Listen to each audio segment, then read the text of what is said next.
En el día de hoy nos acompañan Rafael Fernández, precandidato a presidente por el Partido de los Trabajadores. Buen día, Rafa. Buen día. Y también nos acompaña Nicolás Marrero, dirigente nacional del Partido de los Trabajadores. Buen día a toda la audiencia. Bien, hoy vamos a abordar un tema que ha sido colocado en la semana pasada y en las semanas anteriores, que tiene que ver con la instalación y los debates que se han desarrollado en torno a la instalación de UPM2. El gobierno ha avanzado en lo que son las habilitaciones de la Dinama para la instalación del tren de UPM, parte de lo que es la inversión en infraestructura que el Estado va a desarrollar. Además, estuvimos participando nosotros también como Partido de los Trabajadores en lo que fue la jornada mundial en defensa del agua, donde se realizó una movilización en el centro de Montevideo en defensa del agua, de los recursos naturales, y en este caso contra la instalación de UPM2, contra la instalación de todo lo que es este megaproyecto inversor contaminante, y también contra, digamos, el uso de los agrotóxicos y todos los elementos que están contaminando las cuencas del Uruguay y todos los recursos naturales. Así que bueno, vamos a conversar un poco sobre eso, qué opinión les merece lo que ha sucedido. Bueno, en primer lugar, referirnos a la marcha, que fue una marcha muy grande. La verdad que llamó la atención porque no había habido una difusión tan amplia como uno esperaba.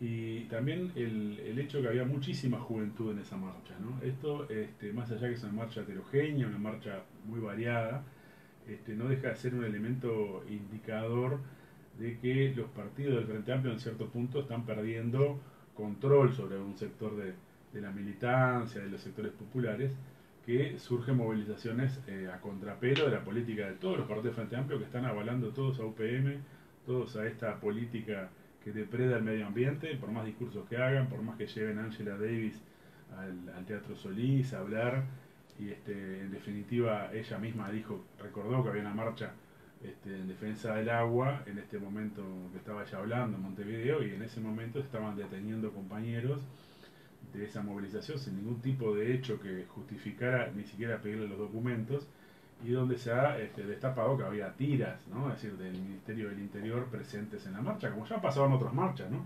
Pero concretamente en este caso provocando a la gente que se estaba yendo de la marcha, que no estaba provocando ningún disturbio, ni ningún desorden, ni ruptura de nada, es decir, no se le puede acusar de nada, y se los llevaron presos. Estuvieron un rato incomunicados en una comisaría.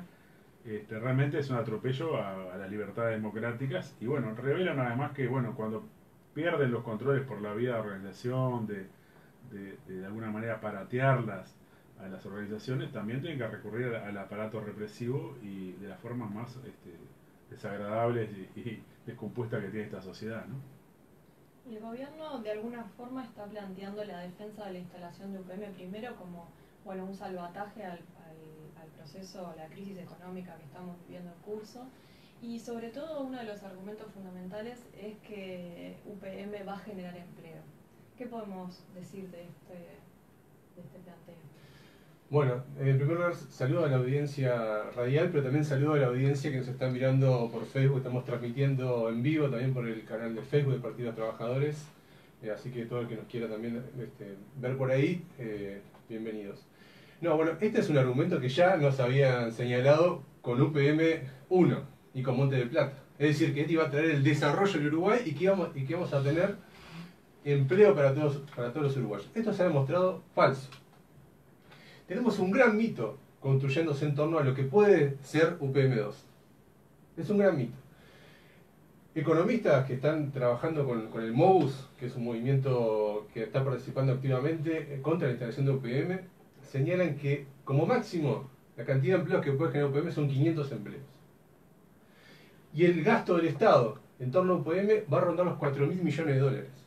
2.300 millones que va a costar el tren, y 1.500 millones que va a costar la compra del Estado de la energía que UPM va a generar, y que el Estado va a comprar, UTE va a comprar obligatoriamente a precios exorbitantes.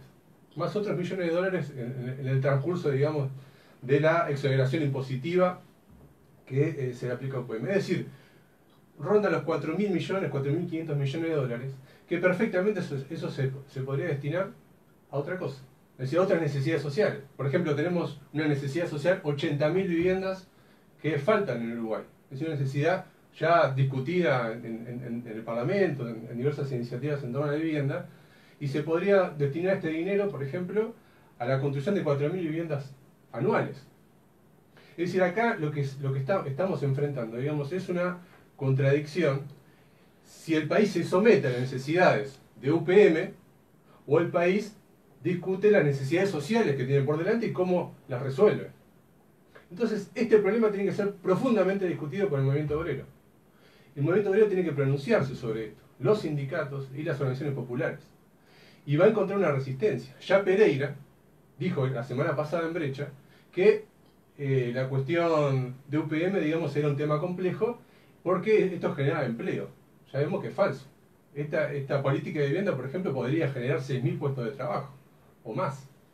Es decir, entonces lo que tenemos es un gran mito, es una gran mentira construida en torno a UPM2, que lo que va a generar es mayor dependencia, una depredación ambiental brutal, porque la cantidad de agua que va a consumir UPM2 no tiene registros mundiales. Es decir, vamos a tener cianobacterias, pero por toda la ciudad y por todo Uruguay. Esa es la perspectiva que enfrentamos. Entonces el Partido de los Trabajadores se coloca en contra de este proyecto de UPM y bueno, y llama a reforzar la participación popular para enfrentar este proyecto, ¿verdad?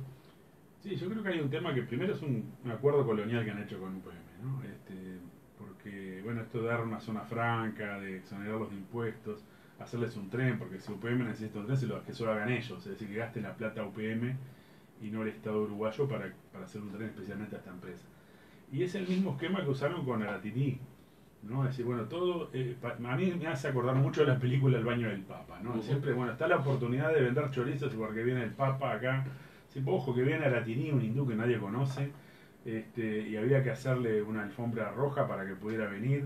Después esto no cuajó, ya lo habíamos dicho que era completamente una aventura, pero iban a hacer un puerto de aguas profundas, había todo un planteamiento. Acá aparece algo por el estilo, es decir, a esta empresa multinacional finlandesa que hay que tenderle también una alfombra roja, y lo que establece claramente UPM para el movimiento obrero, más allá de lo que diga Fernando Pereira, es una política para liquidar el derecho de huelga.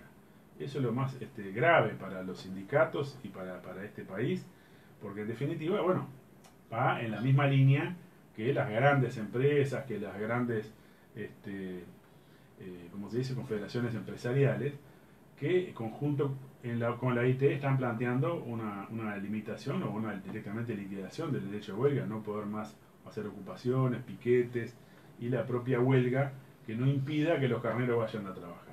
Este es el esquema que de alguna manera está detrás de UPM. Lo notable es que aparecen candidatos como Daniel Martínez, que en definitiva tienen este programa UPM. Digo, no solo porque defiende UPM, porque antes defendió a la Tirí, esta gente del Partido Socialista está comprada con los puntiglianos y con todo lo demás por todos los grandes empresarios y piratas internacionales, pero además lleva adelante la política de liquidar el derecho de huelga. Ya lo hicieron desde el gobierno con los servicios esenciales y con los decretos antipiquetes y una serie de normas completamente represivas, y ahora bajo la presión a la opinión pública que para que UPM venga y nos salve tenemos que ceder, aparece este planteamiento de liquidar el derecho de huelga, que Martínez lo encarna en las elecciones, también lo encarna por supuesto la calle Pou y otros. Acá tenemos variantes de una política capitalista y una política entreguista de distintos partidos, y por eso hay que poner un pie en una alternativa obrera y socialista también en las elecciones. Es decir, obviamente es un planteamiento que supera las elecciones, que se proyecta hacia la lucha contra las reformas que van a impulsar el futuro gobierno, pero que es una tarea hoy que debemos encarar junto con todos los activistas sindicales, estudiantiles, ambientales en particular, porque el problema acá es el capitalismo. Es decir, el problema de las cianobacterias en la playa es que para obtener un lucro inmediato, los ojeros o los eucalipteros o quienes sean que vengan atrás, buscan una ganancia inmediata y por lo tanto van a producir una depredación ambiental, y esto es lo que se está dando a nivel planetario, el calentamiento global, etcétera, que se le llama, pero que nosotros vimos que los sectores populares que pueden ir a la playa en Montevideo no lo pudieron hacer porque estaba todo podrido, y eso es notorio y el gobierno no dice nada, cuando deberían prohibir el glifosato como mínimo, y los transgénicos siguen habilitando nuevos transgénicos por parte del Estado. Por lo tanto favorecen a los Monsanto y a todas estas empresas que hacen el negocio a costa de la salud de la población, porque ya hay fallos judiciales en Europa y en Estados Unidos diciendo que el Roundup de Monsanto con glifosato es cancerígeno, provoca, por ejemplo, el linfoma no Hodgkin. Está comprobado que hay una relación en desencadenar este fenómeno que tiene una base también genética, pero que tiene también disparadores o elementos que lo favorecen, como este tipo de productos de glifosato que finalmente aparecen en el agua, la bebemos, ¿no? Es decir, están rociando a la población cercana a las plantaciones, que es hasta el borde de los ríos, al borde de los arroyos, que está planteado de soja. Entonces eso realmente afecta a los animales, afecta a la población humana. Es realmente una catástrofe ambiental que está producida por el capitalismo y para acabar con esto necesitamos reorganizar la sociedad. Es decir, no alcanza, nosotros planteamos medidas transitorias, prohibir el glifosato, etcétera, pero necesitamos realmente arrancarle de la mano los medios de producción a los grandes capitales para reorganizar la sociedad y que se produzca en función de la necesidad de la sociedad, no de las necesidades de los capitalistas y de los terratenientes. Una cosita que me parece un punto importante que tocó Rafael allí, tiene que ver con esta modificación de la legislación laboral. Es decir, creo que lo que tenemos, lo que estamos enfrentando en UPM es la propuesta de reforma laboral del conjunto de la burguesía a partir de 2020 y que comparten todos los candidatos. Esto es muy importante notarlo porque en la región se han desarrollado en Brasil, la reforma laboral bajo el gobierno de Temer, que hoy está preso, el intento de reforma laboral en Argentina y distintas propuestas que van en ese sentido. El fin de semana este fin de semana acabo de terminar un libro que publicó la representación empresarial del BPS sobre el futuro del trabajo. Y es curioso que todas las propuestas sobre el futuro del trabajo tienen que ver con establecer una mayor flexibilización laboral. Ellos dicen que hay que modificar la jornada laboral para que los trabajadores puedan trabajar de noche y no tengan que pagar un sobrecosto. Que los horarios y las jornadas se adecúen a las necesidades de las empresas. ¿Sí? Es decir, una propuesta que va un poco en consonancia con lo que se está proponiendo a nivel regional. Y por supuesto, la propuesta de rebaja salarial, ¿no? Entonces ellos ven, la burguesía ve el futuro del trabajo como el futuro de un trabajo precarizado. Sobre todo, eso digamos es un punto importante. Lógicamente el movimiento obrero va a luchar por sus condiciones de vida. Por eso quieren prohibir los piquetes, por eso quieren prohibir las ocupaciones, ¿sí? Y esto está en discusión porque el Frente Amplio ya aprobó un decreto antipiquetes en el 2017, Vázquez lo aprobó. Bajo el gobierno de Mujica se aprobó el decreto contra las ocupaciones de los edificios públicos. Entonces, esta es una propuesta, digamos, que profundiza algo que ya está en marcha. Entonces, este es un poco el planteo y, lógicamente, la salida de esto es lo que plantea Rafael, ¿no? Es decir, la necesidad de enfrentar, digamos, estas propuestas en función de desenvolver una alternativa política propia de los trabajadores. Podríamos decir entonces que la punta del iceberg de lo que será la reforma laboral está presente ahora en lo que es este acuerdo colonial con UPM, ¿no? Es decir, en la perspectiva no solo de la reglamentación laboral y el derecho de huelga, sino incluso más allá con lo que es la cuestión de la previsión social y la reforma de la previsión social, que también está colocado en lo que es la campaña electoral actual y a nivel de América Latina también, ¿no? Sí, tal cual, porque ha habido un paro de las centrales sindicales de Brasil, por ejemplo, contra la reforma de la seguridad social en Brasil, y es algo que se plantea por el Fondo Monetario Internacional en todo el planeta, ¿no? Es decir, aumentar la edad de retiro con el argumento de que vivimos más tiempo. No toman en cuenta que también en esa vida productiva se produce mucho más que antes, ¿no? Es decir, un obrero de los años 40 o 50 producía mucho menos que un obrero de este siglo XXI. Pero aparte de eso, bueno, si lo sumamos al planteo que hacen las patronales aquí en Uruguay, que mencionaba recién Nicolás, bueno, quiere decir que con el argumento de que van a generar empleo precario, pero dicen vamos a generar empleo por lo menos, no, en realidad si yo tengo un obrero que trabaja más horas, tengo un obrero que trabaja de noche y no le pago nada, etcétera, va a empezar menos obreros. Es decir, en definitiva, van a producir más desempleo que a su vez presiona sobre el obrero ocupado para aceptar peores condiciones. Y con un aumento de la edad de retiro, los jóvenes tienen menos empleo. Es decir, esto es un planteamiento completamente de retroceso social, más allá de que obviamente hay una descarga sobre las espaldas de los trabajadores de la crisis de los capitalistas, porque acá no es que estamos ante un fenómeno de que la tecnología está dejando obsoleto al obrero, que es un poco el discurso de muchos sectores, incluso que se proclaman de izquierda. Aquí lo que está obsoleto es el capitalismo, que tiene una capacidad productiva gigantesca que permitiría reducir la jornada de trabajo para producir en mucho menos tiempo mucho más bienes y riquezas, y la realidad es que es inviable esto en un régimen donde ya los mercados están completamente saturados, hay una guerra comercial, están viendo cómo se mandan a la lona unos a otros grandes grupos capitalistas y grandes potencias, y tenemos la amenaza de una guerra incluso en el plano internacional. Ya en el continente tenemos la amenaza sobre el proceso en Venezuela, ¿no? Es decir, un proceso que nosotros obviamente no respaldamos a Maduro, pero que está amenazado por la existencia del petróleo fundamentalmente y de la riqueza minera de Venezuela, de un proceso de invasión para depredar y para apropiarse de esos recursos también.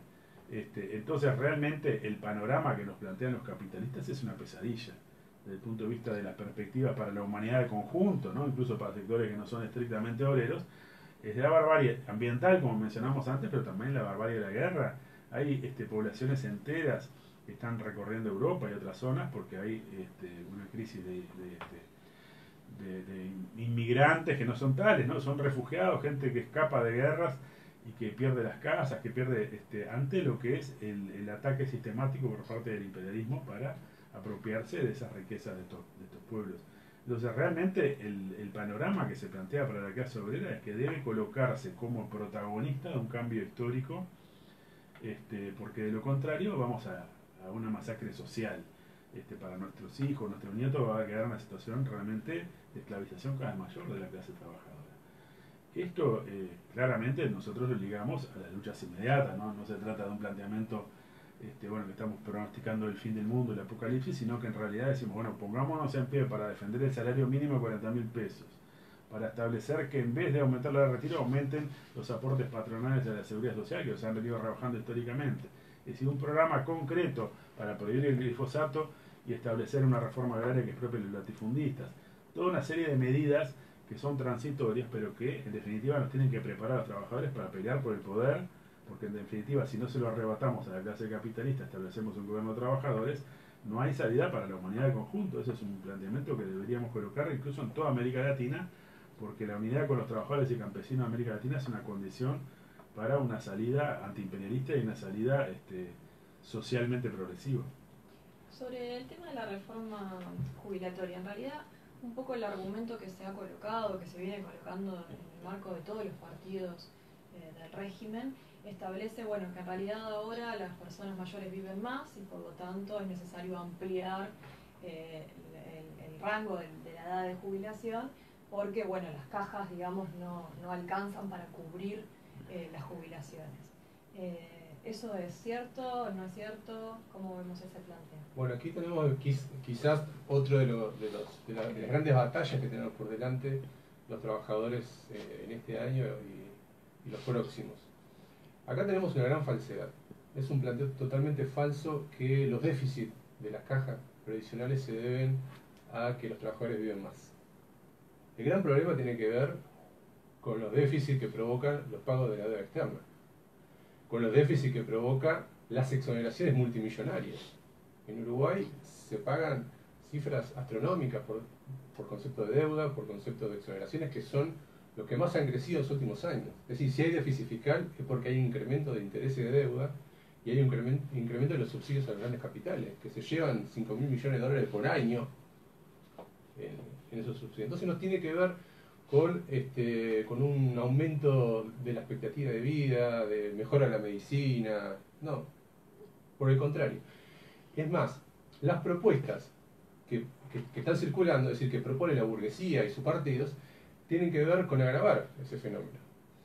¿Qué propone Bolsonaro en su reforma que se está discutiendo hoy en el Congreso de Brasil?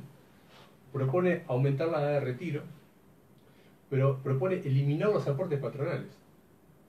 Y propone que las cajas, es decir, la jubilación, sea bancada exclusivamente sobre las espaldas de los trabajadores. Y esta misma propuesta es la que se discute acá en Uruguay. Es la que el Frente Amplio aprobó ya en el 2014, es decir, aumentar progresivamente la edad de retiro. Es la que acaba de aprobar en el Congreso, en su Congreso el fin de semana pasado, ¿sí? Es lo que propone Verónica Alonso. Es decir, en eso hay un acuerdo estratégico, porque es un punto estratégico para avanzar para la burguesía. Entonces es un punto absolutamente central. Nosotros, por el contrario, como señalaba Rafael, planteamos que la jubilación tiene que ser bancada, es un salario diferido, y tiene que ser bancado por aportes patronales. Entonces, para sanear el déficit fiscal, tiene que plantearse una reorganización integral, que tiene que ver con no pagar la deuda externa, con terminar los subsidios a los capitales, a los grandes capitales. Es decir, forma parte de un planteo político de conjunto, integral. Es decir, no podemos abordarlo puntualmente y por sector. Por lo tanto, digamos, es un planteo general y nos parece muy importante que los trabajadores discutan este planteo y oponerse, digamos, al aumento de la edad de retiro y la reforma previsional es para nosotros un punto central que nos permite dar una salida a los problemas. Hay otro elemento interesante desde el punto de vista de la economía internacional, que es que las políticas de salvataje de los bancos, que empezó Bush, después siguió Obama, y en general llevaron adelante todos los bancos centrales a nivel internacional, provocó un planchazo en la tasa de interés. Y eso impactó sobre los fondos de pensión a nivel internacional, porque los fondos de pensión se supone que colocan las reservas para generar justamente que se incrementen esas reservas y poder pagar las rentas previsionales de aquellos fondos privados, ¿no? Es decir, justamente dice, no, que lo paguen los propios involucrados, los trabajadores, su propia pensión futura, haciendo un ahorro. Pero como la tasa estaba cercana a cero, simplemente se iban comiendo todos esos fondos para pagar la renta común y no permitía un incremento. Esto tiene que ver con el problema de la crisis capitalista, no es un problema de la edad. Es decir, el capitalismo es incapaz de reproducirse productivamente y eso se expresa, por ejemplo, en la caída de la tasa de ganancia, entre otros elementos. Y esto se expresa en la tasa de interés, por ejemplo. Bueno, los estados están quebrados todos. Quieren que los sustentemos nosotros, los trabajadores. Esto que está pasando en Francia con los tarifazos que después fueron enfrentados por los chalecos amarillos, y una crisis política descomunal en el Estado francés, y el gobierno de Francia está apelando cada vez más a la represión, sacando militares a la calle, es decir, parece Brasil, esta apelación al ejército por parte de Macron. Bueno, esto es de alguna manera una radiografía de un proceso donde el conjunto de la clase capitalista y sus gobiernos pretende descargar sobre los trabajadores una crisis que han ido generando ellos y gestando ellos, y que no tienen salida, porque ellos pueden devaluar, etcétera, etcétera, pero con eso van a bajar los salarios, pero no van a producir un aumento del comercio exterior. Estamos en una tendencia a la chique de todo este comercio exterior. Entonces realmente la salida solo la pueden aportar los trabajadores. La clase capitalista tiene que desaparecer del escenario y establecerse un gobierno de trabajadores. Esta tal vez es la polémica más importante que podemos llevar adelante con otros grupos que se proclaman de izquierda, ¿no? Que siempre están planteando la posibilidad de una reactivación económica de la mano de los sectores capitalistas nacionales, es decir, algún tipo de nacionalismo. Algunos tuvieron expectativas en los Kirchner, ¿no? Incluso, bueno, el chavismo generó una enorme expectativa en la población, en la izquierda en general. Hay que hacer un balance también de todas estas experiencias, porque lo que siempre se deja para un plano aparentemente milenario dentro de no sé cuánto es la posibilidad que los trabajadores establezcan un cambio de régimen social, y esto es lo que está planteado y lo que queremos también plantear en las elecciones, ¿no? Tal vez nos quedan pocos minutos, entrar un poco en los planteamientos de asamblea de trabajadores, de reagrupamiento que tenemos planteado de aquí en adelante, que es aprovechar la campaña electoral, el proceso en primer lugar de conformar la Convención Nacional de Partidos Trabajadores, pero después toda la campaña electoral para intentar un reagrupamiento de izquierda en términos anticapitalistas, en términos de una izquierda clasista, y una izquierda que coloque justamente una perspectiva socialista en el panorama político nacional. Esto está ausente, pero hay enorme cantidad de militantes a todos niveles, juveniles, a nivel sindical, ambiental, feminista, etcétera, que quieren una salida. Y bueno, busquemos reagruparnos, y en ese sentido ponemos el lema del Partido de Trabajadores al servicio de este reagrupamiento.